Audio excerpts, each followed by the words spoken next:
Managing your anxiety could be one of the biggest health challenges you might be having to face. Here's the reason why. When your body feels unsafe, that mode of being anxious, those are basically the fight or flight state the body's going through. As a result, your brain and your body is constantly going through this thing called a cell danger response, basically. It could be not only impacting your brain, but it's also impacting your cellularly, but also your gut microbiome actually feels that. In itself alters your mood and having to deal with issue stemming to controlling it. This can also lead into certain types of addiction to cope with that mechanism, or using illicit drugs and everything else. Doesn't mean that it's going to affect everybody, but when you're having all these issues of anxiety and you're trying to control and nothing seems to work, and if you're reaching out to certain things to comfort you, that is a breaking point that you really have to question why the anxiety actually occurs.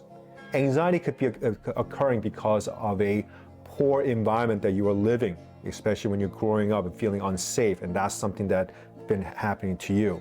Second thing, it could be the fact that you have a major nervous system dysfunction stemming from other root cause issues, especially when you have a poor gut health and as well as environmental toxins.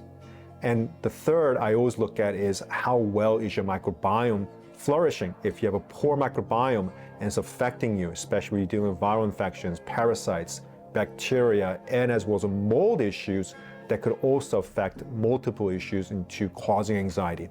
And lastly, it is your cellular health. If you have a poor cellular health and dealing with the fact that your mitochondria, which is supposed to be making energy, is stemming to making less energy and having you to go through a inefficient state of creating these things and having a thriving environment in your body, and you feel that the body's not thriving, well, the symptoms you might be having could be anxiety alone. So you have to question what's really happening in your body. Is this something that you could end up having to really look at to really helping to manage your stress response, to making you feeling safe, as well as to making you heal to get to the root cause issue? The right question will lead to the right answer.